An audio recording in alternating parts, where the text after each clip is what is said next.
KTO Radio présente À haute voix, la lecture intégrale des œuvres spirituelles majeures. Aujourd'hui, l'Oblat de Joris Karl Huysmans.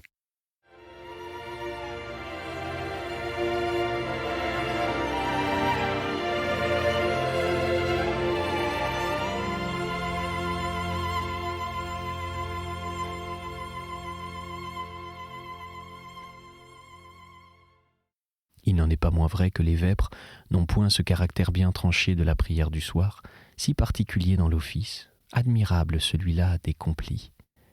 Il est fort possible que Don Cabrol ait raison lorsqu'il énonce dans son livre la prière antique que les psaumes des vêpres, dont les numéros se succèdent aux psautiers, ont été pris, sans souci du sens et de l'application à la suite.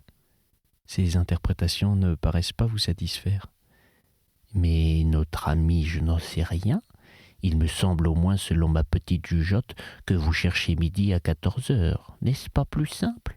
Le premier psaume figure notre Seigneur, auquel plus personnellement il s'adresse. Le Beatus Vir s'applique au juste, à Saint Joseph, qui est ainsi qualifié tout le long de son office.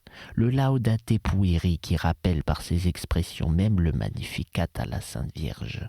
Quant au second psaume, au Confitebor, je n'avais pas deviné, mais puisque vous m'attestez qu'il a trait au Saint-Sacrement de l'autel, c'est pour le mieux.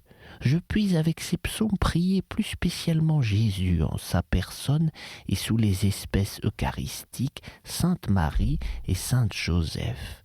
Je n'en demande pas plus et ne m'inquiète point de savoir si cet office est plus ou moins bien adapté aux besoins des soirs. Autre chose maintenant, nous voici en plein village. Cette boutique d'assez vilaine apparence qui se détache là-bas au fond de la ruelle, c'est celle du boucher où vous achetez la viande. Oui, je dois vous prévenir maintenant que l'on mange ainsi qu'au cloître ici. Le boucher tue un jour un bœuf, soyons plus exacts une vache, un autre jour un mouton, un autre jour un veau. La plus grosse part de ces animaux est naturellement réservée au monastère, qui, en dehors même des hôtes, a 50 bouches à nourrir. Nous devons donc emboîter la filière de la vache, du mouton et du veau servis au cloître. Car vous pensez bien que l'on n'abattra pas une bête exprès pour vous, pour monsieur Lampre et mademoiselle de Garembois. Nous nous repaissons donc tous, religieux et laïcs, de la même pitance, le même jour. Cela ne serait rien, malgré le manque de variété de ces mets, si ce boucher n'égorgeait son bétail la veille au soir ou le matin même où il le débite. Et dame, alors on mastique des choses innommables qui tiennent à la fois du caoutchouc et de la filoselle. La cuisine corrige jusqu'à un certain point les viandes trop fraîches, fit Madame Bavoil. Seulement, il convient en ce cas de dire adieu aux côtelettes grillées et aux beefsteaks saignants. Il est en effet nécessaire de mettre à mijoter pendant des heures dans une casserole ce que, comment appeliez-vous le gigot qui vous déplaisait à Chartres ? De la carne ou de la bidoche, Madame Bavoil ? Ce sont les inélégants synonymes d'une irréductible viande. Madame Bavoil sourit, puis se frappa le front. Voyons, fit-elle. Si mademoiselle de Garembois est si gourmande, elle n'use pas de cette carne dont vous parlez. Alors comment s'arrange-t-elle ? Oh, elle et sa bonne sont constamment à Dijon, d'où elle rapporte des provisions. Eh bien, l'on agira au besoin comme elle. Combien de temps faut-il par le chemin de fer pour s'y rendre ? Une grande demi-heure. Seulement les heures des trains sont incommodes. L'horaire est celui-ci, 6h30, 10h du matin et 2h de l'après-midi. Pour revenir, 6h et 11h du matin, 3 et 6h du soir, et c'est tout. Bien. Et vous allez souvent à Dijon ? Quelquefois. Dijon est une ville charmante, très cordiale et très gaie. Elle a un musée de primitifs, un puits de Moïse fort enviable, des bouts de rue encore curieux, des églises, telles que je les aime, et puis elle possède aussi une très excellente Vierge noire. Ah ! S'exclama Madame Bavoil qui tomba en arrêt. Elle a une Vierge noire. Moi qui hésitais un peu, je vous l'avoue, à quitter Chartres à cause de Notre-Dame de Souterre et du Pilier, Je vais donc les retrouver ici. Mais ce n'est pas une Madone moderne, au moins. » Rassurez-vous, Notre-Dame de l'Apport ou de Bon Espoir date du XIIe siècle, si je ne me trompe. En 1513, elle a sauvé la ville de Dijon que défendait alors Louis de la Trémouille, à la tête de quelques troupes de l'assaut et du pillage des Suisses.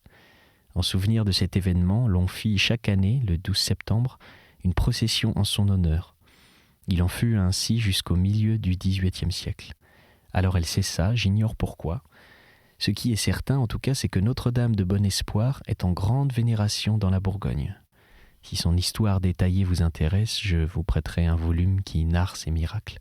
Volume intantiné et mucilagineux d'un abbé Gaudrier qui signe prêtre mépartiste de la paroisse de Notre-Dame. Ils étaient arrivés en bavardant à la maison. La mère Vergonia les y attendait. Durtal présenta l'une à l'autre les deux femmes intérieurement égayées de leur contraste.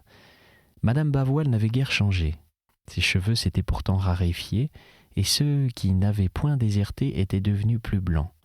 La face était encore osseuse et chapelurée de son. Le profil s'attestait plus coupant avec l'âge, mais l'œil noir était demeuré le même, fureteur à la fois et placide. Elle tenait toujours de la paysanne et de la vendeuse de cierges dans une église, mais avait toujours aussi ce je ne sais quoi qui l'exauçait dans l'âme, phosphoré par les prières, prenait feu. L'autre s'avérait redondante et maflue, haute en couleur. Elle avait l'œil porcin et des poils de brosse, poivre et sel, plantés sous un nez cuit.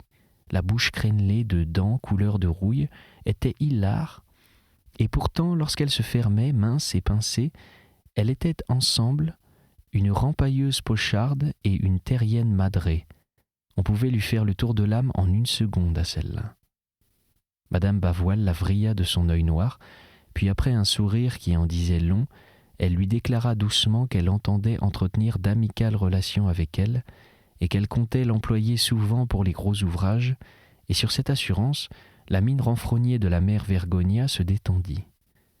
Mais elle ne crut pas moins devenir se montrer plus bête qu'elle n'était en réalité pour ne point se compromettre dans ses réponses.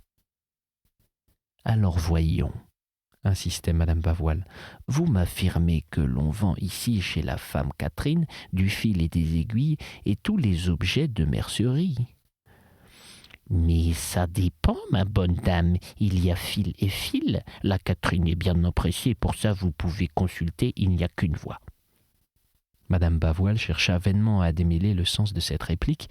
N'y parvenant point, elle posa une autre question relative au format du pain usité dans le village. La mère Vergonia ne parut pas saisir la signification des mots, et prudemment elle bafouilla « Je ne saurais pas vous renseigner. » « Ce n'est pourtant pas sorcier ce que je vous demande, » reprit Madame Bavoil. « Le pain que fabrique votre boulanger, est-il rond ou fendu? Est-ce de la miche ou du bouleau? D'ailleurs, il doit bien en rester à la cuisine. Apportez-le-moi afin que je l'examine. » La paysanne rapporta un croûton. « C'est du pain fendu, c'est tout ce que je désirais savoir. »« Peut-être bien, » opina Madame Vergonia. « Ah ça !» s'écria Madame Bavoil lorsqu'elle fut partie. « Est-ce qu'elles sont toutes ainsi au Val des Saints ? » ?»« Non, les autres sont pis. Celle-là est la mieux. Vous voyez par cet exemple s'il est facile d'extirper un non ou un oui à ce monde-là. En vrai, notre ami, le confesseur, doit avoir de l'agrément avec ce genre de paroissienne. Ce qu'elles doivent ruser avec lui et tourner autour du pot. » « Elle ne tourne autour de rien du tout, attendu qu'elle ne se confesse point. »« Comment ? Dans un pays monastique, les habitants ne pratiquent pas. »« Je suis un bon républicain, c'est pourquoi je ne vais pas à la messe, » est une phrase que vous entendrez souvent prononcer ici. Quant aux mœurs des paysans, elles sont tellement ignobles que mieux vaut n'en point parler. Ils ont été pourris par les placiers en politique des villes jusqu'aux os. « Seigneur !» s'exclama Madame Bavoil en joignant les mains. « Où sommes-nous ? Me voilà maintenant obligé de vivre au milieu des compagnons de malheur de l'enfant prodigue ? Car si ce que nous raconte notre ami est exact, ce n'est pas autre chose que ces gens-là. »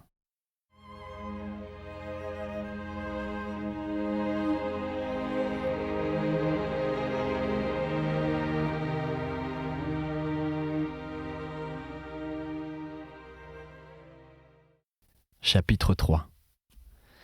Vous êtes de la maison, vous, je ne vous lave plus les mains, dit en riant le père abbé à Durtal et à monsieur Lampre. Allez tout droit à votre place. Et l'abbé s'effaça devant eux et s'arrêta sur le seuil du réfectoire. Il avait près de lui 2 moines, l'un qui tenait un bassin et une aiguillère d'ancienne faïence, et l'autre une serviette. Un prêtre de passage s'avança. L'abbé prit l'aiguillère et lui versa en signe de bienvenue quelques gouttes d'eau sur les doigts, et le père hôtelier fit signe à cet ecclésiastique de le suivre et le plaça près de Durtal. Le réfectoire était une pièce immense, avec plafond à poutrelles posées sur des consoles curieusement ouvragées de marmousets et de fleurs. Il appartenait, ainsi que la salle du chapitre, l'oratoire intérieur et la chambre de réception des hôtes, au premier bâtiment du monastère qui remontait au XVe siècle. C'était tout ce qui subsistait, avec un grand escalier à vis et de vieilles caves. De cette partie de l'abbaye, les autres constructions avaient été édifiées, ou au XVIIe siècle ou récemment.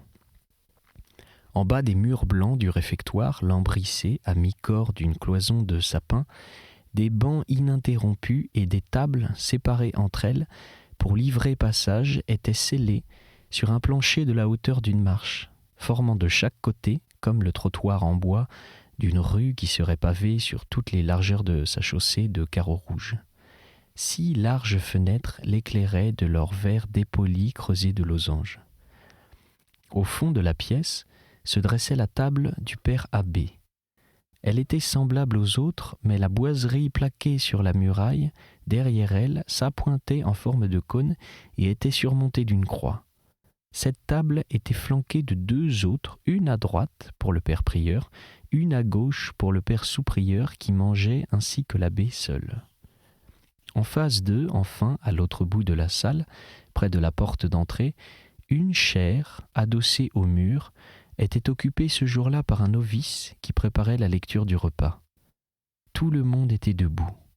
« Benedicite » dit l'abbé. « Benedicite » répétèrent les 2 rangs des moines. « Oculi omnium, inte sperant domine, et tudas escam illorum in tempore opportuno, aperis tu manum tuam et imples omne animal benedictione. » Et le gloria de la doxologie courba en coups de vent toutes les têtes. Elles se relevèrent au Kyrie eleison et retombèrent pendant le pater récité à voix basse pour ne se relever qu'après. D'une voix qui s'enfla un peu vers la fin, l'abbé reprit. Oremus. Benedic Domine nos et aec tua donaque, de tua largitate sumus sumpturi, per Christum, etc. Amen. Et dans le silence, la voix fraîche du novice en chair psalmodia sur un ton grave à la fois et joyeux, « Iube Domine benedicere » et l'abbé répondit, « Mense coelestis participes faciat nos rex aeterne gloriae. » Amen, dirent ensemble tous les moines, et ils saisirent et déplièrent leurs serviettes qui contenaient en son rouleau le couteau, la fourchette et la cuillère. La table des hôtes était au milieu de la pièce, en face et près de celle du père abbé, qui la dominait, car elle n'était pas établie ainsi que la sienne sur un rebord de bois, mais à même sur le sol. Elle était séparée par un large espace vide de celle des convers, installée également sur la chaussée, mais à l'autre bout de la pièce, près de la chaire. 2 pères en tablier bleu servaient les religieux et les frères. Le père hôtelier était chargé des invités.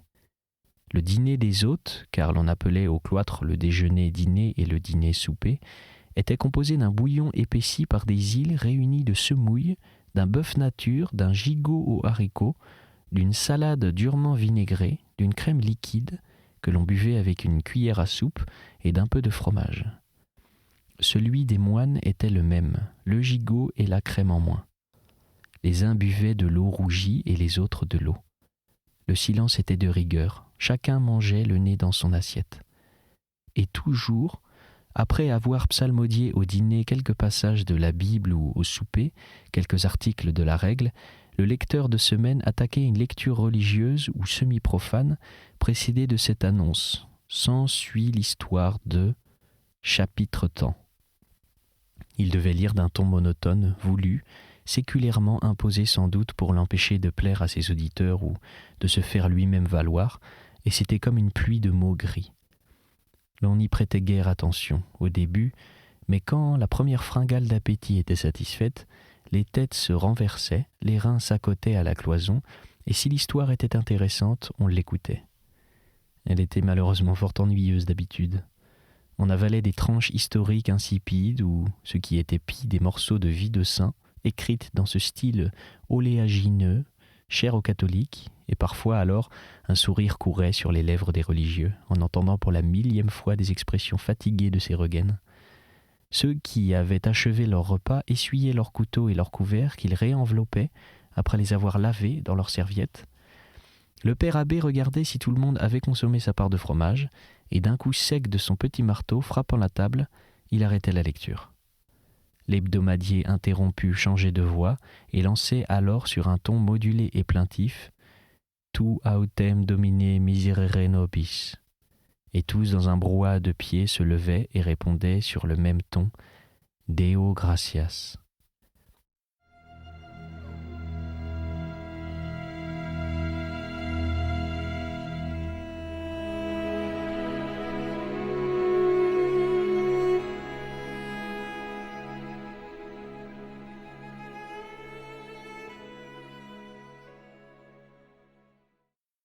L'abbé, de sa voix un peu chevrotante, mais qui s'assurait et s'amplifiait vers la fin des oraisons, commençait. Confiteantur tibi domine omnia opera tua, et sancti tui benedictant tibi, répliquait le chœur. Ainsi qu'aux bénédicités, toutes les têtes se courbaient au Gloria et l'abbé prononçait la prière. Agimus tibi gratias omnipotens Deus pro universis beneficis tuis qui vivis et regnas in saecula saeculorum. Amen. Et l'on pivotait sur soi-même, et à la queue leu l'on quittait le réflectoire, les moines les premiers et l'abbé le dernier. L'on suivait le cloître, en récitant le Miserere jusqu'à la chapelle où se terminait l'office des grâces. Une fois sorti de l'église, l'abbé invita, suivant l'usage, ses hôtes à prendre le café. La salle destinée à ce genre de réception était située au bas de l'escalier menant aux 2 étages des cellules, dans un petit corridor communiquant par une porte basse avec l'allée ogivale du cloître. C'était une salle massive à murs énormes, si profonds que dans les embrasures des 2 croisées, l'éclairant sur le jardin, l'on aurait pu y allonger des lits. Ces murs badigeonnés au lait de chaux et parés de photographies représentant des vues de cette ancienne partie de l'abbaye étaient ornés d'une cheminée en plâtre peint, au-dessus de laquelle se dressait un crucifix dont la couleur était celle de ces papiers d'étain qui enveloppent les tablettes de chocolat. L'ameublement consistait en des chaises de paille et en une vaste table de bois blanc recouverte d'une toile cirée à raies. Autour de cette table étaient réunis le père abbé, don de Faneuve, le prieur, don Feltin, le maître des novices, don Badol, l'hôtelier, l'ecclésiastique de passage, monsieur Lampre et Durtal, conviés en l'honneur de la Saint-Placide. Don Badol tournait sur lui-même à la recherche d'un sucrier qu'il avait devant lui sous la main. Il était petit de taille, ramassé, et sa face d'ivoire froncée de 1000 plis eût été, si on l'avait coiffé d'un bonnet à ruche, la figure d'une vieille dévote dont il avait d'ailleurs l'arrière-sourire jaune et doux. Sa façon de croiser ses bras en X sur sa poitrine, en saluant sa politesse affectée et ses manières obséquieuses, gênait. Et ce qui était curieux, c'est que cet homme si aimable pour les autres était pour lui-même rigide. Quand sa journée de causerie et de révérence était finie, il se sanglait de coups de discipline, se reprochant de ne pas savoir garder sa vie intérieure dans cette existence forcément dissipée par le va-et-vient des hôtes. Il n'arrivait pas à concilier les devoirs de sa charge avec son propre recueillement. Et l'on se demandait parfois, en regardant ses yeux colorés de ce bleu clair et froid, presque méchant, des prunelles au repos, des chats de Siam, s'il n'aurait pas volontiers fustigé aussi ces passants qui lui causaient sans le vouloir tant de remords. Il était un moine exemplaire, un prêtre très pieux, mais de compréhension brève et d'intelligence bornée. Après l'avoir essayé dans divers emplois qu'il s'était révélé incapable de remplir, on lui avait délégué la facile mission de soigner les étrangers. Il s'en acquittait assez bien lorsque les autres n'étaient pas plus de 2. Passé ce chiffre, il s'affolait et réclamait une aide. Le prieur contrastait singulièrement avec lui. Don de Fauneuve portait gaillardement ses 70 ans, et la lucidité et la vigueur de son esprit, sa science, célèbre dans le monde des historiens, faisaient de lui la personnalité éminente de cette abbaye. L'été, on venait de toutes les contrées du monde le consulter. On lui soumettait des textes qu'il décortiquait en se jouant. Il épluchait les fautes des copistes, écalait les interpolations, rétablissait le texte primitif en un clin d'œil. Il était d'ailleurs un répertoire, connaissait la bibliothèque du monastère volume par volume. Et en 1 minute, il dénichait un renseignement qu'il eût fallu à tout autre plus de 8 jours pour découvrir. Il restait à notre époque comme l'un des derniers spécimens de cette forte génération de moines que pétrit Don Guéranger. Il avait parcouru les bibliothèques fouillées avec Don Pitra toutes les archives de l'Europe. Mais ce qui valait encore mieux que son incomparable érudition, c'était son ardente bonté. Il était un amoureux d'âme. Il se jetait sur elles, les étreignait passionnément, pleurait de joie à l'idée qu'il avait pu en sauver une. On le disait en riant, mais le mot n'était que juste. Il est la mère grand du cloître, celle à qui l'on va raconter ses peines et qui vous console. Il avait vécu dans plusieurs couvents, il avait été la victime de bien des brigues, et il n'en avait pas moins conservé une âme d'enfant, ne croyant point au mal, aimant réellement ses frères ainsi que le veut la règle, prêt à embrasser sans même l'ombre d'une rancune celui d'entre eux qui l'aurait le mieux desservi. Il sourdait du fond de son être un torrent d'affection qui noyait tout, un besoin de n'admettre que le bien, une sensibilité telle qu'une simple expression affectueuse l'émouvait jusqu'aux larmes. Avec sa bonne grosse tête ronde, ses yeux qui pétillaient dans sa face ridée, il suggérait une impression de robustesse et aussi de malice, mais de douce malice, aimant à rire et se contentant pour s'égayer de peu. Son seul défaut, c'était sa pétulance. Il montait ainsi qu'une soupe au lait, alors qu'il s'apercevait que les religieux n'observaient pas la règle. Il les réprimandait furieusement, frappant du poing la table, puis quand le coupable était parti, il courait après lui, l'embrassait, le suppliait de lui pardonner sa véhémence. Et sa tendresse, son désir de réparer ce qu'il croyait être, dans sa paternelle bonté une avanie, était telle que le délinquant pouvait alors manquer impunément aux observances. Il avait si peur de se refâcher et de contrister son frère qu'il se taisait, rongeant son frein pendant un certain temps. Le père abbé était plus calme, d'une bienveillance plus régulière.